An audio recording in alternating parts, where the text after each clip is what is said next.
మన చేతిలో ఉన్నది భగవన్నామం, మర్చిపోకండి. నేను మొదట చివర జీవితం అంతా చెప్పే మాట ఇది. మీరు స్మరించండి.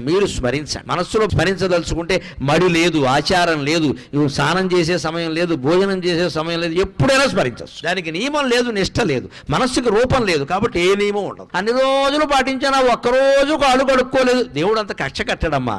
దేవుడిని పిశాచం అనుకోకండి, దేవుడు ప్రియుడు. నువ్వు ఒక్కరోజు నియమం తప్పితే దేవుడు కక్ష కడతాడా? అలా అయితే దేవుడు అవుతాడా? అంతగా మనకు బాధ అనిపించింది అనుకో, అమ్మా ఏదో పొరపాటు చేశానమ్మా అని అమ్మవారి దగ్గర చెబితే క్షమించదా? ఆవిడ తల్లి అండి. భగవంతుడి దగ్గర భయం ఉండకూడదు, ఎప్పుడు హాయిగా చనువు ఉండాలి, ఒళ్ళో కూర్చునేలా ఉండాలి. గద, శంఖం, చక్రం, ఈ ఆయుధాలన్నీ వెనకాల వచ్చాయంటే నువ్వు నారాయణాయ నమః, ఓం నమో నారాయణాయ, ఓం నమః శివాయ, శ్రీమాత్రే నమః ఇలా ఏదో ఒకటి చెప్పిస్తూ ఉంటే సర్వాయుధాలు త్రిశూలం సహా నీ వెనకాల తిరుగుతూ ఉంటాయి. నీ జోలికి ఎవ్వడు రాడు, నీ ఇంటి జోలికి ఎవ్వడు రాడు, నీ భార్యా పిల్లల జోలికి ఎవ్వడు రాడు. వస్తే మటాష్, తిరుగులేదు ఇంకా.